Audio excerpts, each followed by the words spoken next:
What's happening, everybody? Good morning. Welcome to our other YouTube channel. If you're coming from the One Wheel video, this is the other one that you click the link. Hopefully not in the chat because I put the wrong link there. Sorry about that. It's probably taking some of you a little bit of time to get here.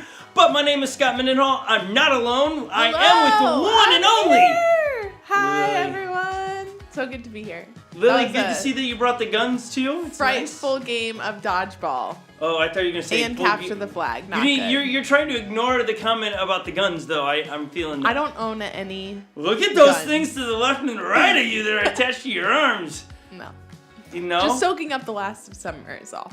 You are, but it's like, it's 50 degrees. I know, so it's chilly here. It's chilly, but you're in a tank top so that it says you're trying to show off the guns. No, I'm just warm-blooded. I'm just hot all the time. What does, wait, hold on. Warm-blooded, what does that mean when you say that, Lily? Because the way you're describing it might be... It means I'm a mammal. Okay, what does actually what's the difference between warm-blooded and cold-blooded? And help her out in the chat if you'd like. What's the difference, Lil? I'm gonna Google it. No, you can't Google. You don't know. No, we want the a Lily mammal comment. versus an amphibian. I don't know, a reptile. Cold-blooded and warm-blooded. Vampires are cold-blooded. Oh my gosh. So you don't really know, do This you? is like kids say the darndest things, but yeah, with but adults. Lily does. This is why I like working with you. Okay, hold on. Your answer is vampires. That's Yeah. your final That's answer. That's my answer. Yeah. Are you serious? Well, because I don't know the answer, so I'm just trying to get to you to say it. Because I don't know. Take another guess at this, because this is like vampires, seriously. And so if you met a young little child on the street and they come and say, Miss Lily, what is the difference between warm-blooded and cold-blooded? You say, vampires. No, I don't want kids to think vampires are real. Okay, so what would you say? I don't know. Okay. Living versus the dead. Unbelievable. Okay. I gotta see what the people in the Without chat are saying. Without Googling it, I will tell you, Lil. Cold-blooded is where your body temperature is driven by the surrounding elements. Like, that's why lizards and snakes want to be on warm rocks, or turtles want to get to the street, is because they can pull the warmth from those rocks. So that means when the temperature drops in the evening, so goes their blood temperature, their body temperature. Warm-blooded means you can produce your own heat. You are warm-blooded. Yes, I because am. You can produce your own heat. Hence Yes, I why you can. started in a long sleeve this morning and now have gone to a tank top because you started cold. Now you're hot. Yes. Okay. That makes sense. Thank you for clarifying that for me. Yeah. Thank you. How's your back after, you got attacked by a octopus? My back's doing well. Yeah, it just happened. So I injured it this week, but we're getting on the mend. Learning that my identity does not come from CrossFit. Oh, is that what we're learning? Oh my Yeah, goodness. that's what we're learning. Good. That's good. These are good things to be learning. Yes. Also, what was the struggle in the one wheel race for you? I mean, seriously, you were a bit of a hot mess. Other than my back being injured and it being really hard to bend down and maneuver, I just don't know the rules to capture the flag. Dodgeball, I did know, and I ended up getting last on the field in one of the rounds, which was amazing. One of 5 rounds. 5 rounds. It didn't really count toward anything in the end, but it was so exhilarating because I was the most dominant in that round. It was amazing. It was so good. Gotta look for the positives Yes. all the time. Yes. We did not get it done at all. We didn't get it done. Okay. Also, in Minnesota, I don't know, please, in the chat, as I can see, we've got Dakota in there. We have Mary Mendenhall. We have Michael Ryan. We have John Norberg in the chat. We got a lot of people in the chat so far. Write in there what state you are from and if you're a fan of state fairs. Minnesota, they end the summer every year. It's like the last state fair around in the northern part of the states, and the state fair is happening today, but I want your thoughts on state fairs. Lily, I'd like to know your thoughts on state fair. Do you love state fairs? Do you is it a must go for you? What's your thoughts on state fairs? It's definitely not okay. It was a must go for me when I moved to Minnesota because I've been hearing that the Minnesota State Fair is a must go to if you live in Minnesota or if you're visiting, but now I'm kind of I could do without, but I will say I am going this year. I'm going tomorrow, mainly because I got a hold of some free tickets, but I probably wouldn't have gone this year if I didn't get the free tickets. And I'm looking forward to it. We have like a list of things we want to try, the food and everything. We don't ride rides because sketchy. Yeah, well, you bring up a point. Like, I think all fairs are sketchy. Like, name a movie that you can think of that portrays fairs in a good way. Every movie I've ever watched, something bad happens at fairs. It's true. It's like, very true. People fall off rides. Some people there are doing shady things. Somebody's got to solve a murder. You know, all these shady things. So I've been conditioned to think that state fairs or just fairs in general are like, don't go. But nonetheless, you referred to the state fair rides. Have you seen what happened? It was probably 3-4 weeks ago at a state fair where one of the carnies fell off the ride that they work. No. Okay. That sounds horrible. We're gonna roll. If you have a weak seen it. stomach at home, okay, you might want to just close your eyes. There's gonna be no audio. We're gonna show it to you. Check this out. This is a carny doing a trick that he does all the time. We're gonna put it on the screen. Look, he's walking. This is how it should dangerous. No, thank you. Walk. He falls. He loses his footing, and boom! Oh my gosh, I can't even believe that's And a just hits the ground. Okay. No. I can't. We can't. That's why.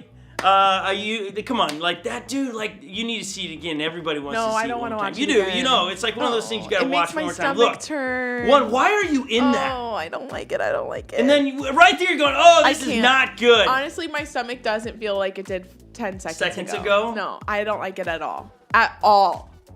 No one likes it all. Just to And I clarify, feel bad the man for is him. okay, or we would not be showing it. A punctured lung was all gosh. that he had, which is crazy with That a fall is like that. But it's horrible. like mind blowing that's the stuff that's happening at fairs. I don't want any part of it. I'm That's so what I'm trying glad to you say. warned people to close their eyes if they have a weak stomach. Unbelievable. Because if it were me, I would have closed my eyes. You would have closed I your would have eyes closed if you my had to see eyes that. if I was watching. That's horrible. Yeah. That's so bad. Yeah, it was not good. That's why I avoid state fairs, because things like that happen there. and then the food. Like, you made a list of food, Lily. You talk about how like you like to be fit and all, and you're gonna go eat state fair. Oh, yeah. Is that in the fit plan? Well, discipline reaps reward, my friend. And fair food is the reward? Well, yeah. I don't think so. I'm gonna eat. Not one nutrient will be put in my body tomorrow besides, maybe in the morning. But why would you not, like, there's got to be something better, like, that would be like, I don't know. You mean like a steak dinner? Yeah, but yeah, something. Because at the end of that's the fair, that'll be what I spend. In Minnesota, much. everything's on a stick at the fair, they say.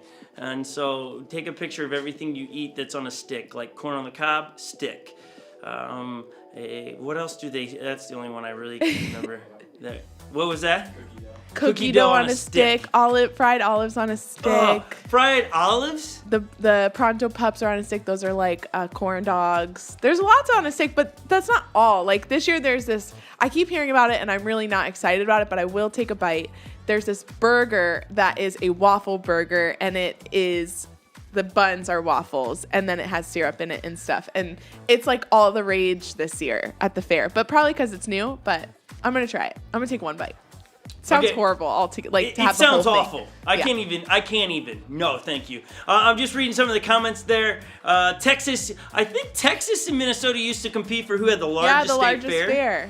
Minnesota has the largest state fair in the United States, which is pretty wild. So there's some of the reason why it's like known. Also, we got Dan who lives in Florida who says that Minnesota State Fair is the bomb. We also, I think that it was his wife. Yeah, Jennifer says that the Strawberry Festival is better than the State Fair in Florida. I've never even heard of the Strawberry Festival. What is that?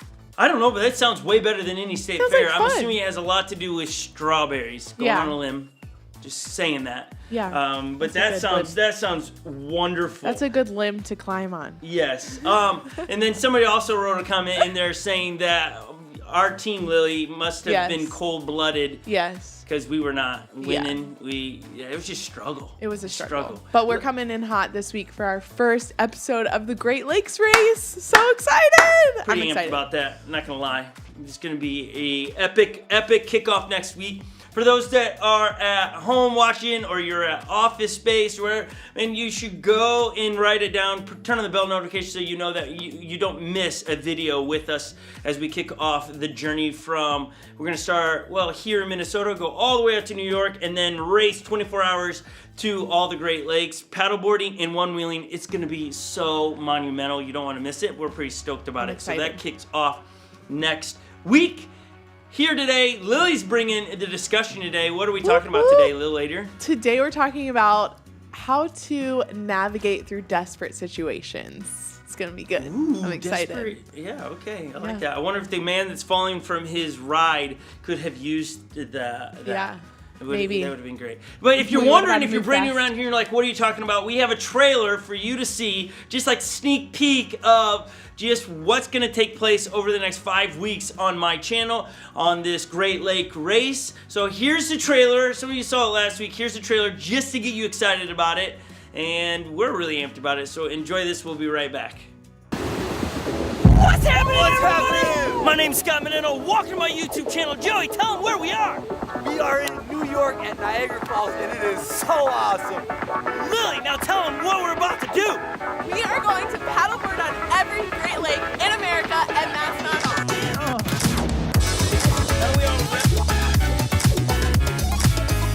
We are about to one wheel at every Great Lake as well. Okay. Real talk before bed. 9 hours and 55 minutes left with the 5-hour drive left to just get to another lake. We have 3 lakes to go. 2 are done. And what are we giving away, Lily? You don't want to miss it. It's going to happen over the next 5 weeks on YouTube, but for us, it's going to take 24 hours to see if we can get all Great Lakes in. It's going to be awesome. What do you say, guys? Let's get it started. Let's get it started.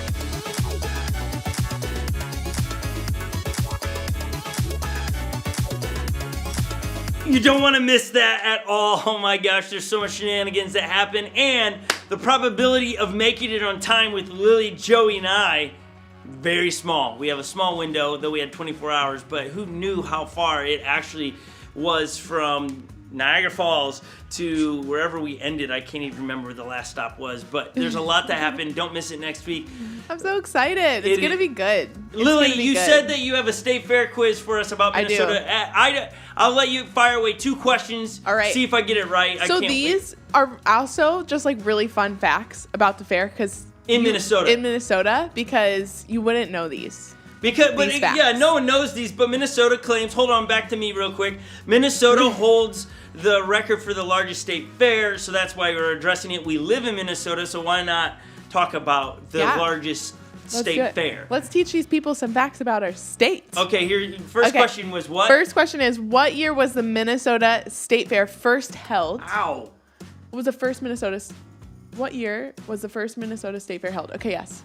Was it A, 1945, B, 1985, C, 1865, or D, 1859? What do you think, Scott? What are we thinking? There's no way it's B, 1985. Not going with that. Why is that? Because it's too recent? soon. Yeah. Though A is very, like, it seems like, but I feel like the state fair. Can I see the other 2, please? 1865 or 1859? I know, right? I like A or C. My choices are A or C. Can someone? Dan says C. Okay. Okay, I'm going with Dan. I'm going with Dan too, C. honestly. Is it C? 1865. Oh, D. 1859. Wow. Tim comes in late with the D. Yeah. Oh, man. That's okay. Can I request? There's 5 questions, but since we're only doing 2, can I request the one about how the largest fair and when, the largest population size and what year it was? Because this is I was like shocked by this fact. Can we do that? Sure. Are you excited for that, Scott, to find out? You're asking me to guess the amount of people? Well, yeah, I do have A, B, C, or D for you, so it's okay. Like, we'll provide. Oh, I get multiple choice, you're saying? Yeah. Okay. We'll provide some options. Okay. Oh, it's just A, B, C. So here you go. People in the chat, make sure to. Help me. Oh, we're working on it here. Make sure to help. Okay, here it is. Okay, what is it? What is the Minnesota State Fair's all-time attendance record, and when was it set? Okay, are you ready for this? A, 2,126,551 guests attended the fair in 2019? Or is it B, 1,345,321 guests attended the fair in 2017? Or was it C, 3 million, a whopping 3,146,120 guests in 2018? What do you think it is, Scott? Well, I know I've lived here since the record was set. Because I Okay. remember being all the hoopla. And But I'm like, I will "What's also remind you that you've lived here all 3 of those years. Yeah, thank you. Thank you for making it. You're like welcome. trying to trick me. I'm going 2018. Ooh! That's what I'm saying. That's my final answer. I'm not waiting for the chat. I'm Okay. going, oh, 2019. It's 2019. Yeah, 2019. Isn't that crazy? 2 million people. Yeah, but it would have been more crazy if it would have been the 3 million. That's what I was trying I know, but I know. Yeah. Well, 2 million, 21. That's a lot of people, yeah, that's guys. a lot of people. In one place, In one place, a lot of people. over 10 days, that's a lot of people. That's a ton of people. Okay, we're excited about today's discussion, but before we do that, we always like to give you a moment of reflection, a pause in the day. And so we have it's an old song, but modernized in style. If you grew up in church, you'll have heard the song. And what we want you to do is think about the lyrics, because so often we don't do that, but we want to listen to it, enjoy it, make an impact in your life. Over the next few moments, it gives you a pause in your day. So whatever you're doing, you're out in your garden, you're driving, don't pause from driving, that'd be weird. But if you can pause, listen to lyrics, sing along, I'm promising you'll find a peace that you didn't have moments before. When we sing songs of worth to our Creator God, there's just something that's unexplainable, and there's a mystery to it. You have to try it to understand. We're going to play Amazing Grace, which is such a great old song. I love it in movies when they play Amazing Grace for like an action scene. I like that vibe. So here we go. Check this out, and we'll be right back after this video.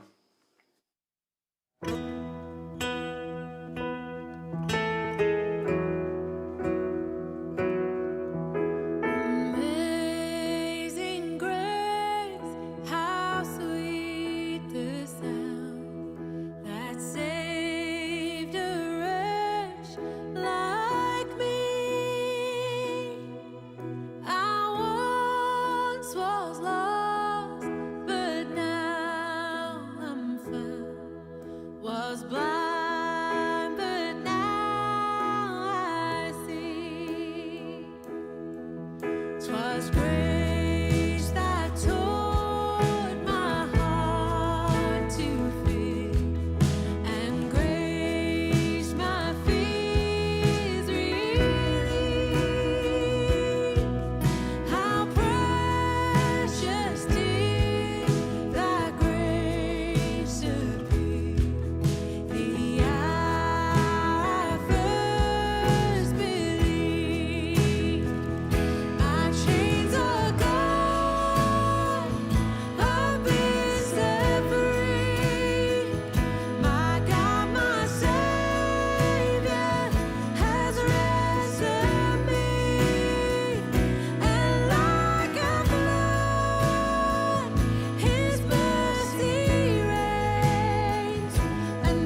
and like a flood, His mercy reigns. Unending love, amazing grace.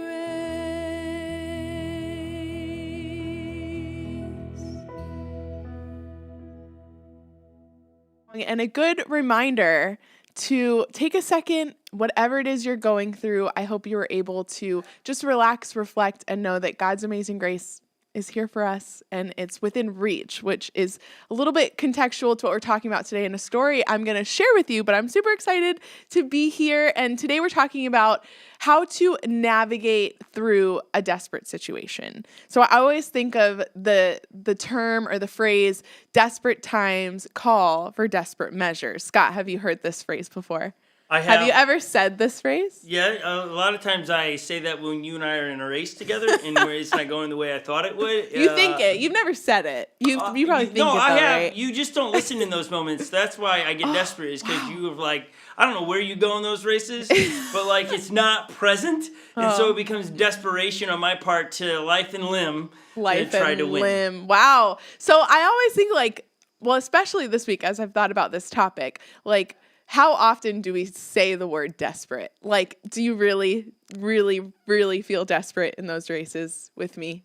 Desperate for what? Yeah, to what win. Are you desperate to win? I mean, I don't understand. That's the problem. I am desperate to win, whereas you're take it or leave it. I love it. Care. That's exactly segues perfect into how desperation lands differently for everyone, right? Your desperation might be different than my desperation. Your desperation to win would be my desperation to, I don't know, Get your makeup on? Get my makeup on. It doesn't hold a lot of weight for me. And I realize it's Lily, you're a racer in this. Yes, I am. I am a contender. Watch the Great Lakes series. Trust me, I'm showing up to win. Oh my goodness. I'm showing up to win because the stakes are high because we're racing for one of you guys to enter in to win a 1 wheel pint. If you haven't done that yet, our video is up for you to enter in. But seriously. But hold on. When I look up hear the definition of desperation, it says... Let's hear it. Rash or extreme behavior. Yeah. I have never seen you do either one of those. Hey, come on. In the hopes to do so. Rash, I've seen you do rash things just because you get in a hurry. Yes, but not out of desperation. Whereas I'm talking about in these races, I'm willing to break my leg for the win, and you're just oh no, I don't want to get hurt. So I gotta slow down. You get into grandma mode. Yes. So I'm just saying, you're right. There aren't many times where I become rash in our 1 mile races. No. But do I need to be? Is yes. the question. Okay. All right, how desperate do you want to win, Lil? How desperate are you? So it lands differently for people, right? Your desperate might be different than my desperate, and it might be dependent on where you are in life. Are you a young person? Are you a little bit older? You know if you're a little bit older that your things that you would be desperate for have changed, from when you were a teenager.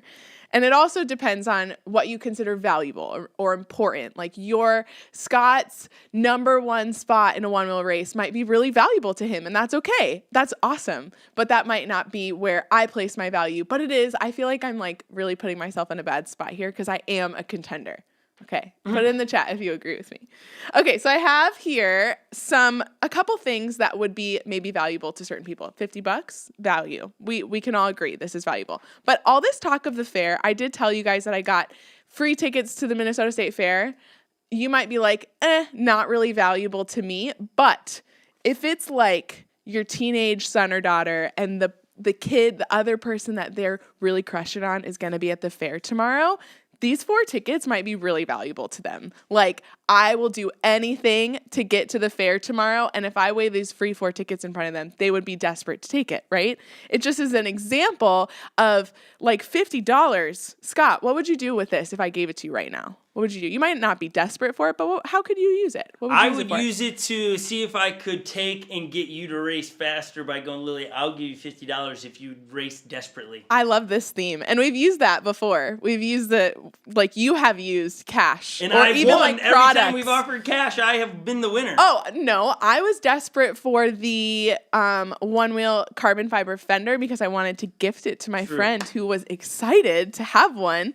And I raced for that and I won. Do you remember that? I do. Yeah. I do remember in the controversial push down from Joey. I remember. Yes, if you haven't seen that, go back and watch it. It's hilarious. But even for some people, this could be really valuable. This could be like they're on their third week of food stamps and the $50 could get them through the next week. You just don't know where things land. And I know for some people, desperation is a real thing. And for us, like even us here in the studio, we could probably agree that we have all that we need and then some, right? We might not be in that situation that family might be in, but it exists. Think about the families who were hit by the hurricane this past week and a half. I mean, these families are without power for weeks right now, and their desperation levels are probably pretty high. And so it lands differently for a lot of people. But my question is, how do you know when a situation is truly desperate? How do you know? Like, how do we define that? And Well, if you're asking me that question, let's hear it. I'd if love you're to hear your asking me answer. how would I define that, I think you can answer desperation for everybody. I think it's when you get to a state of what you want is difference between life and death, right? That's true desperation. $50, yeah, that's a big deal for all of us. I mean, I would think, unless you got millions, but $50, yeah, I need that, right? Like it can fill up my gas tank. It can do a lot of really great things for me. But like when I think about desperation, that is like level playing field for everybody. And you said, Scott, how do you explain? Would be the equivalent of when I have been held underwater too long and now I am trying to get to the surface as fast as possible. You ever done that? Swim down, Oh, yeah. touch the bottom, and now you think you just got need plenty air. of time, Yeah. and you don't. Yeah. You're on your way up, and you're like, oh crap, go faster. I gotta get there, and you know you're in trouble. That's desperation, where you can feel that little just thing inside you going, we're in a tight spot here. And I think that's what desperation is. We're in a tight spot, and I'm in a hurry to get it. Not a rash, like not what the definition was. I think you're working with is something like that, Lil, right? It's like it's between life and death kind of stuff, right? Yeah, and that's definitely what we're talking about today. And even myself, like thinking about when have there been times in my life where I said, oh, I'm in a tight spot? There's not many. Like really, there's not. And I think of you, Scott, you've had a few instances. Like this topic is great for you because you live life on that edge where it's like you're towing the line of that, oh, I'm in a tight spot. And there are people like that, but I tend to live life a little bit more carefully. You know, Scott, you have those experiences. I for do, sure. and I like to share those with people and bring them along with me. They are fun stories, and I mean, It's like me. I don't I'm know. pulling you on a raft most of the time. Like, come Yes. on, it'll be all right. Yes. You'll have a great story. You're not gonna die. You're gonna have a good story though. Yes. So when I think of stories, I'm like trying to rack my brain. When have I been in a tight spot? I really don't have as fun of ones that Scott does. That, I mean, honestly, probably wasn't fun in the moment. But if you ask him someday these stories of when he was in a tight spot, they're really fun to hear. But I think of my upbringing with my family, and my mom was a flight attendant, and Scott reminded me of this a few weeks ago, even here in the studio. He reminded me that my mom used to call us airline brats because she worked for an airline. And so we'd be able to fly for free wherever we wanted. So we became pretty spoiled because of it. But there were a few desperate, quote unquote, what I would have said in the moment were desperate situations. I think I have a few pictures of us as kids with my mom on our very first flight. Yep, there's us, little Sam and Lily. We're twins. Flexing the guns there. Look at I that. know, I think I just was really excited. But there's us. And then I have, this was me in business class on the way to Japan, just cheesing real hard. On that same flight, Sam and I got to go in the cockpit. So fun. Like, we're total airline brats, you guys. We went to Japan for free, like at no cost, total brats. But there were a few experiences in that time when I would be flying for free because of my mom's benefits that I consider desperate.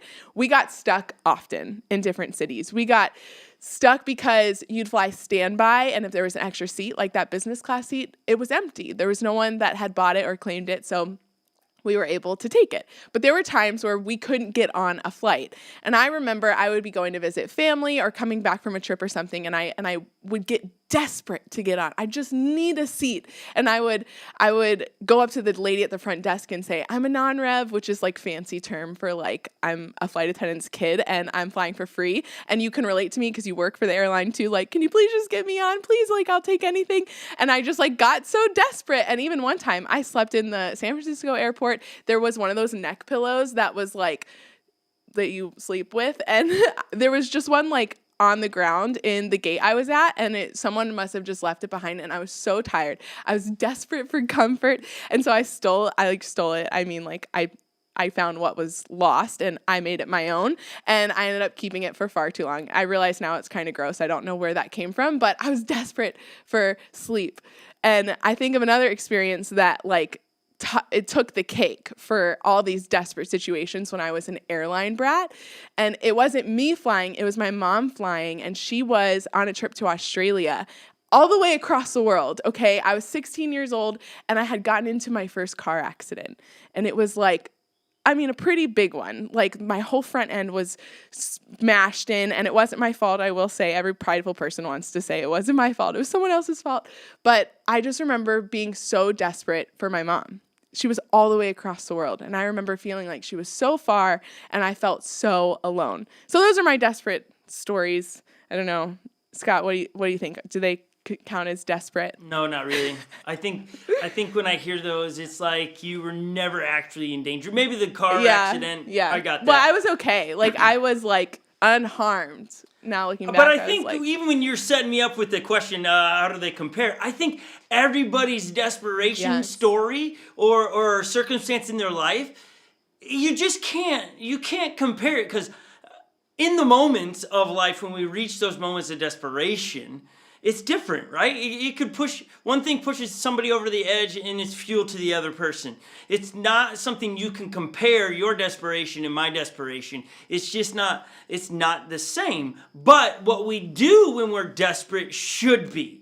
That's the piece that we all should know from this, as Lily sets it up with just trying to paint some pictures of real life desperation for herself. You have your stories. Mm-hmm. You growing up have your unique stories that you remember. Maybe you have a water story where somebody held you under too long and when you were wrestling and you couldn't breathe. Just yesterday here at our home, we had 3 kids playing in a hammock, and one of the children got pinned down and couldn't breathe. And the scenario wasn't being changed until I screamed, saying, "Get out of the hammock and move fast," so the Inspire could breathe. He was desperate for air. The other 2 in the circumstances were enjoying life. But yet desperation was very different for all of those that are involved. But the feeling of what you want is very real in every circumstance. So the question is, what do you do when you are desperate? What do you do when you're at the end of your rope? That's Now that's where we're trying to go. Okay, you've all got these scenarios, but now what do you do? What should you do? Lil, do you have any thoughts on that? Yes, it's like the last resort. Like you say, the end of your rope. We all have these like analogies for it. Like, it's my last resort. Like, have you ever said, like, if I could just, then I would? And for you, that could have been a last resort, but it also might not be a last resort to us. And I could ask you right now, like, what could you use? We all need something. We all could use something, but are you desperate for it?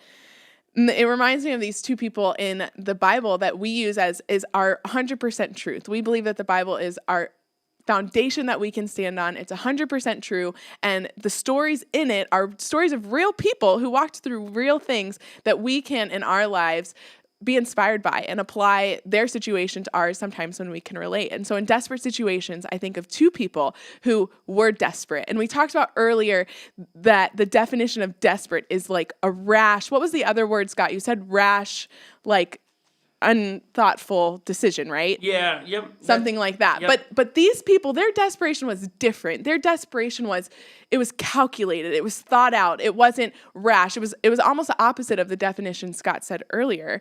And the first person, his name's Zacchaeus. You might know him if you grew up learning about the Bible. Zacchaeus was a tax collector. He was a thief in so many words. And he heard about Jesus. You can find the whole thing in Luke 19. And I just want to touch on his story, but he he heard about Jesus and this man that was doing great things, and he didn't want to get too close to him because he knew if he got too close to him, he might have to change his ways. He knew he was a guilty man, and he knew Jesus was on earth doing good things. And so he made a calculated decision to climb a tree.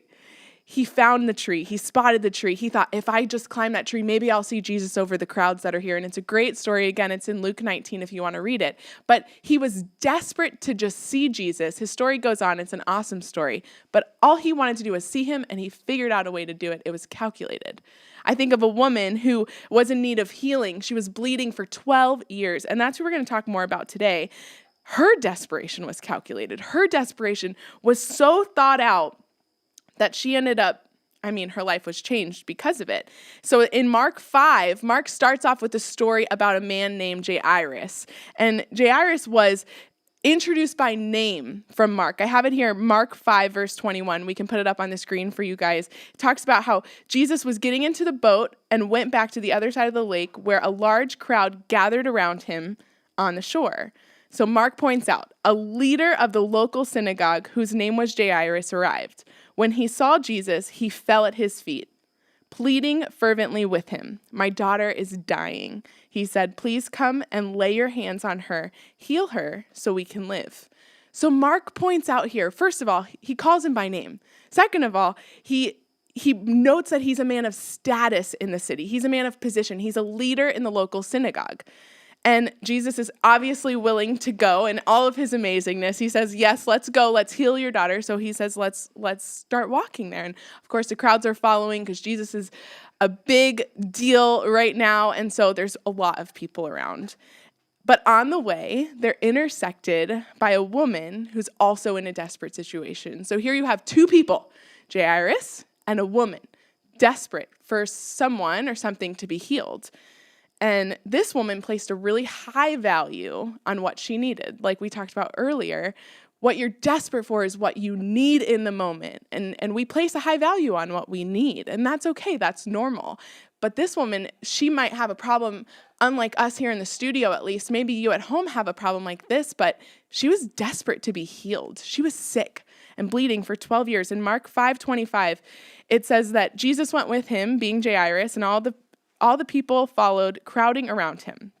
A woman in the crowd had suffered for 12 years with constant bleeding.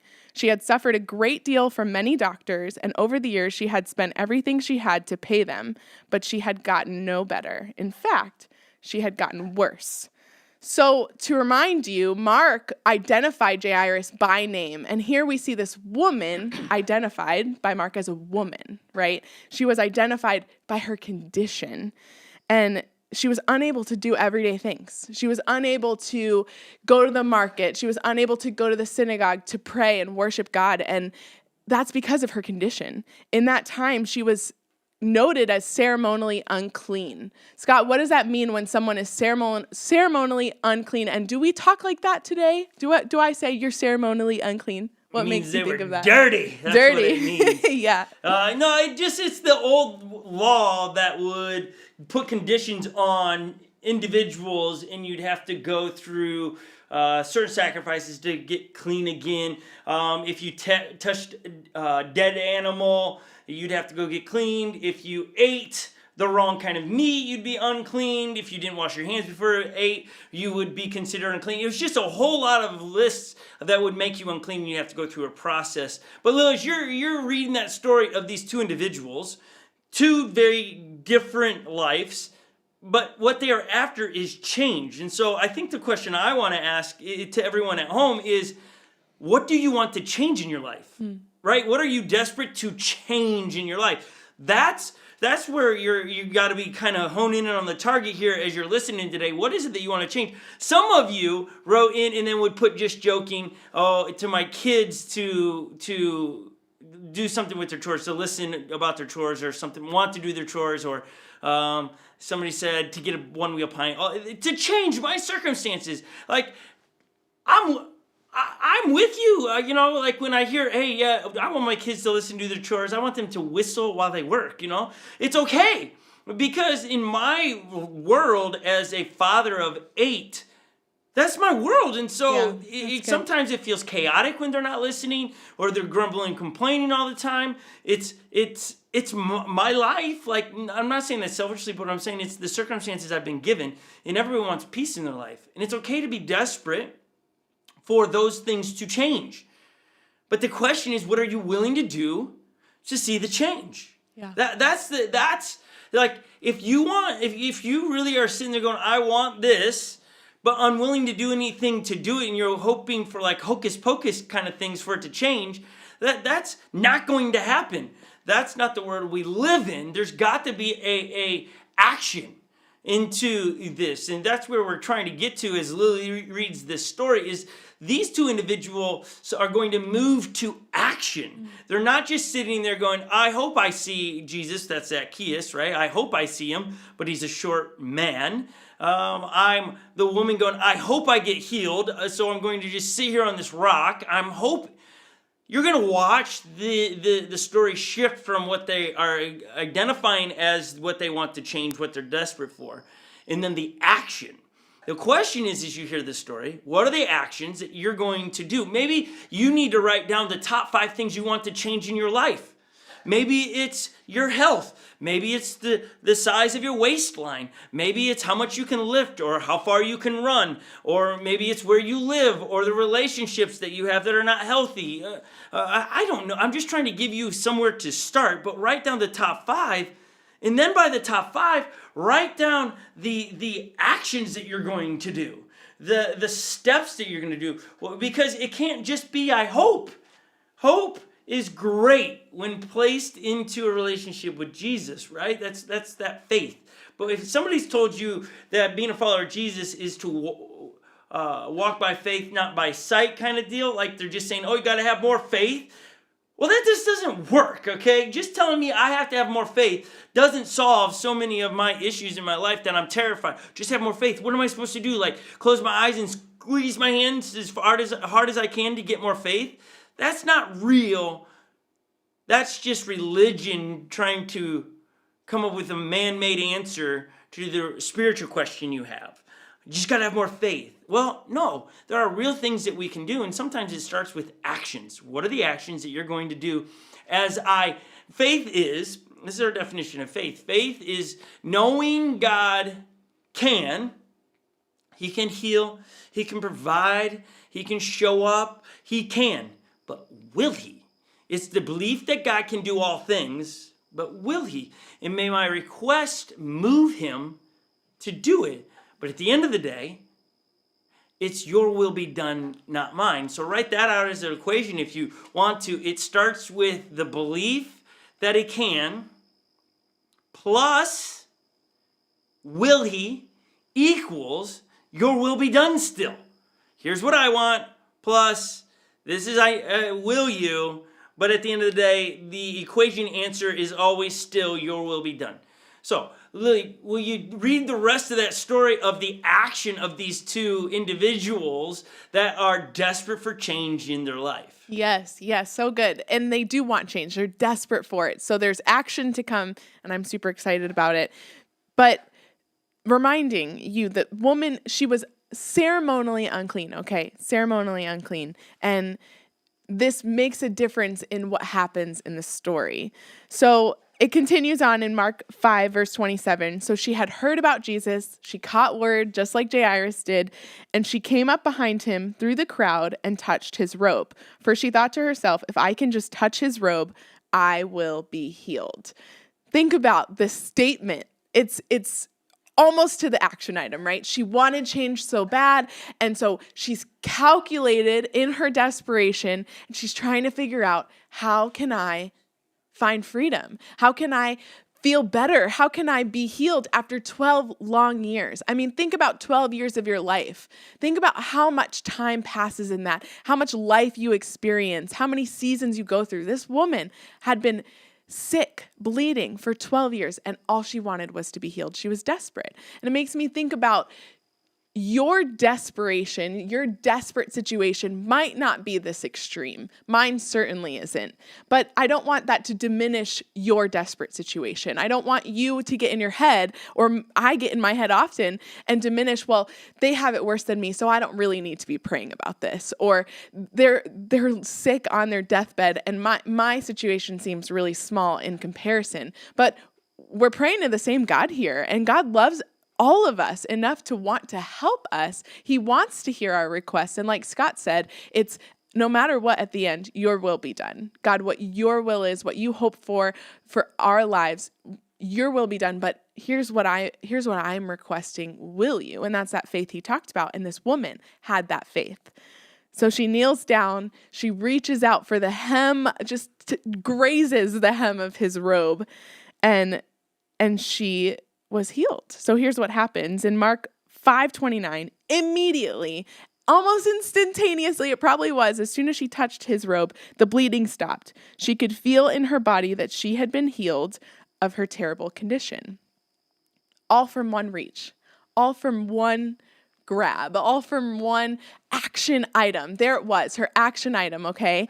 And we all probably know how she felt in this moment. A weight lifted, a burden gone. I mean, it's the freedom that she was hoping to find. But here's what's controversial about this whole thing. We talked about how she was unclean in the day. During this time culturally, if you were bleeding, or even like Scott had mentioned, if you were unclean, you had to go and do sacrifices. You had to wash your hands. You had to do lots of things to be clean again. And Jesus asks immediately, he says, who touched me? He knew. And the disciples go on and say in Mark 5:31, his disciples said to him, hey, Jesus, look at this crowd pressing around you. How can you ask who touched me? But he kept on looking around to see who had done it. And the frightened woman, trembling at the realization of what had happened to her, came and fell to her knees in front of him and told him what she had done. So he asked, who touched me? And I want to point out that when she touched Jesus's robe, based on what we've learned so far, would it be, Scott, would it be that Jesus might have been unclean? That in that day, what the people believe, now obviously Jesus knew differently, but would that be that Jesus would have been unclean because she touched him? She touched all these people in the crowd too. Is that how it works? Yeah, yes, in the old law, if you're around somebody that's unclean, that also meant you were unclean. That's why she was meant to be away from crowds, because of the fear of making them all unclean.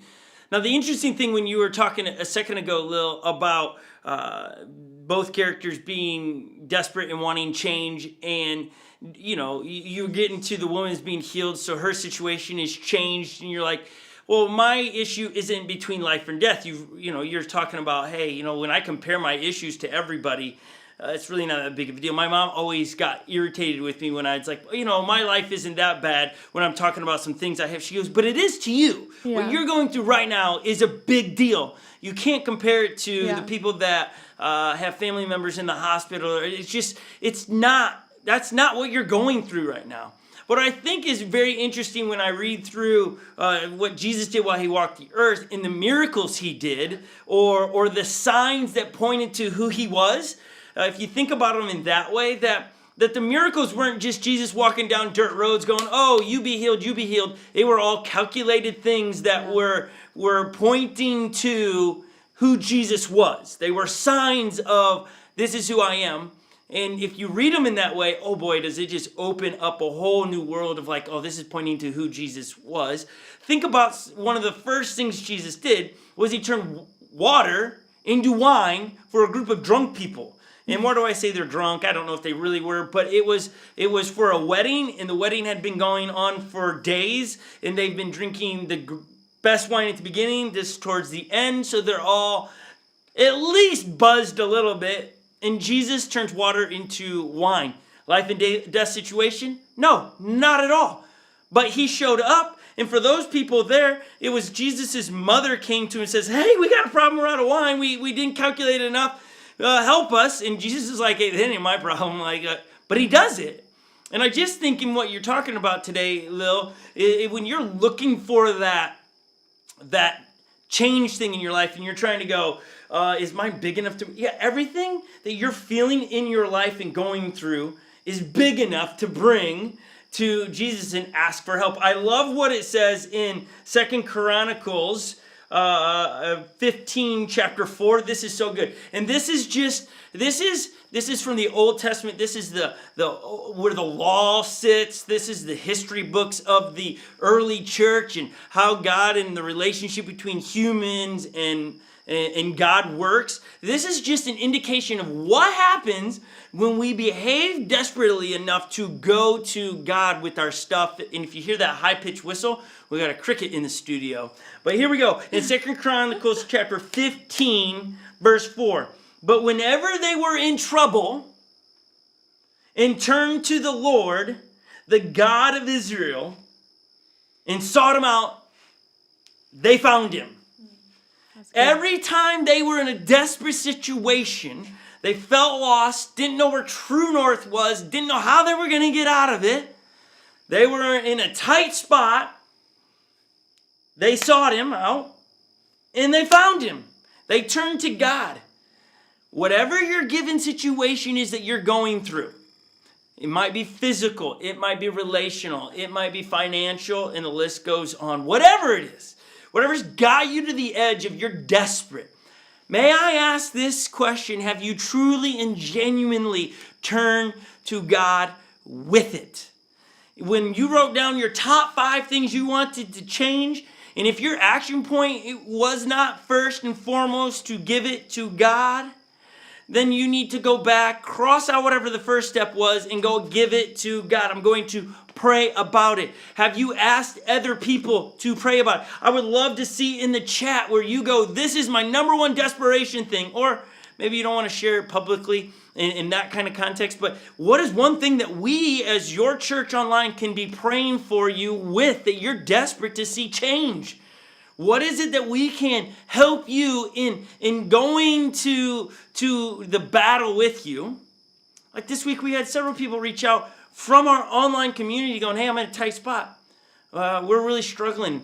Financially, we're struggling. Health-wise, we're struggling. And you know what? As a church, we stepped in and go, we'll pray for you, but what's your need in that? And then they share their need. Okay, we can do that. We can Venmo you money. We can get you resources and groceries for your family. We step into the mess. And so when we share with one another what our greatest desperation thing is that we want to change, and we're going to pray with you, and then oftentimes God's used people to answer the prayers. It's a wonderful thing like that.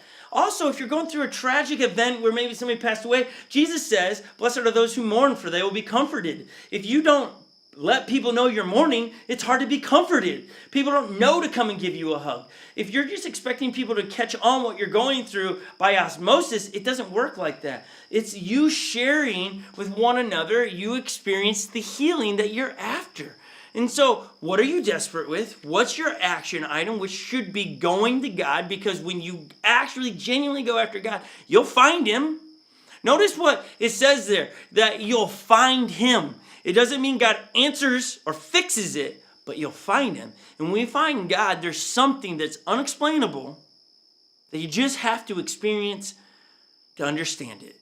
And there's so many circumstances that, as Lily said, oh, Scott, you've been in a tight spot a lot of times, and I can share those stories, and they're going to become funny stories. But in those moments, it was fearful, frightful. Was I going to get out of it? It was life and death for me in those moments. But because I made it out and I shared the story, it doesn't seem as bad as it was. But for me, those moments were moments of desperation. When you share your stories to other people, they might not sense the desperation you're in, but maybe you're in that moment. And we here at Unlocked Church on YouTube always want to be there for you. So I hope that I'm not in the chat at the moment, but I hope you're writing in the chat things that you want to see change in your life, and we can pray with you. Or you're going to share with somebody. But I'm going to use this word, I challenge you, I dare you to write your 5 things you want to see change in your life. And we spend the next 5 days, every day, taking it to God. The first thing, Monday, talk to God about it. Tuesday, what's the second thing? Talk to God about it. Not just God, I need money to pay my bills. Does that sound like desperation? No, it's God, I have a resource issue. I got bills that got to be paid. And what do I need to do? He might drop in your heart, you need to go pick up a job at Starbucks. I just don't know what God will drop in your heart, but take it to God. And when you do, you'll find him. And when we find God, oftentimes when we generally find him in the middle of the storm, we find peace. I promise you this. No, I don't promise. I want to speak on my behalf on this, I guess, is that I'll take peace over oftentimes in the storm over a lot of things, because you're always going to go through storms. To know how to have peace in those moments is a gift. So take it to God. Then outside of taking it to God, what's the action item from there? Maybe you got financial issues. It's no more Starbucks for you for a month. Maybe it is getting a job. Maybe it's a relationship problem and you need to write a letter of apology to somebody. Maybe you need to forgive somebody. I don't know what it is for you, and I can't list it enough for you. But what do you need to change? The woman, she was desperate enough to break laws and get to Jesus in touch. And she was healed.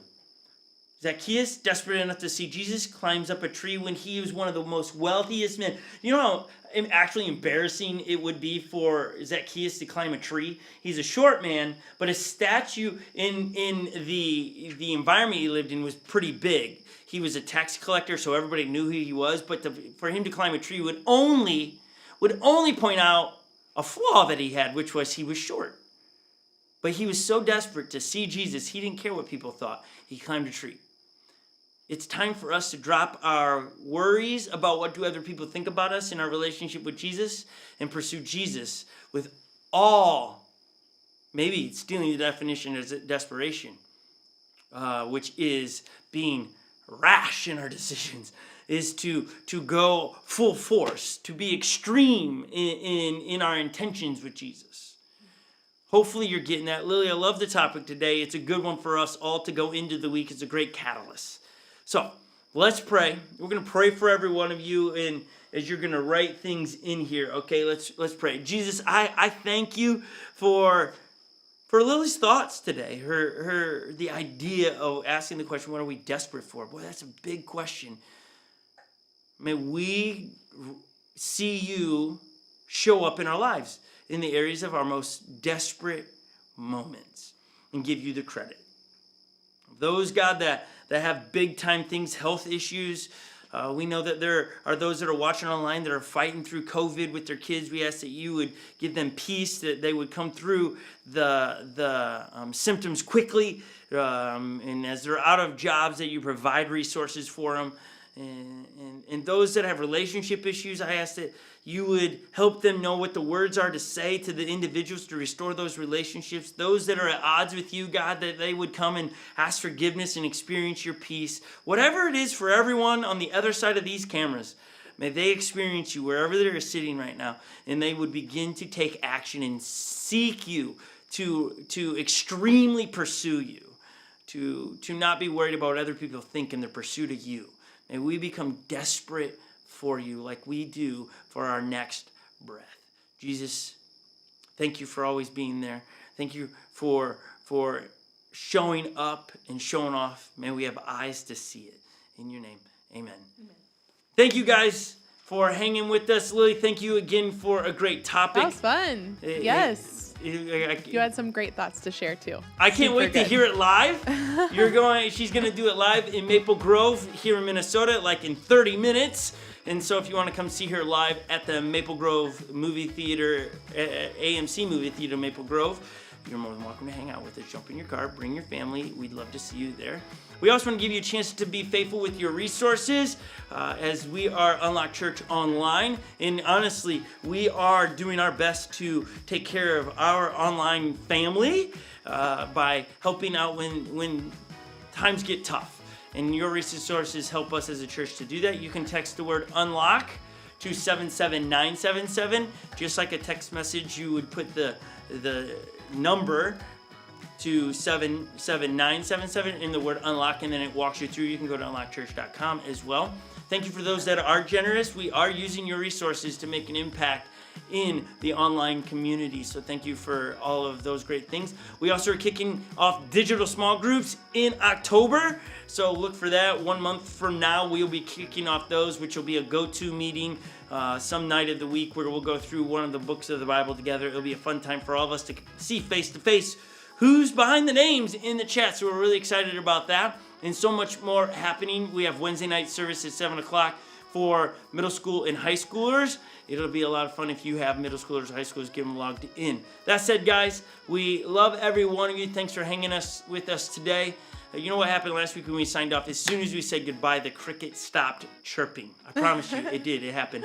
But we'll see if that happens today. We'll tell you next week. We'll see you next week, guys, because this one is over.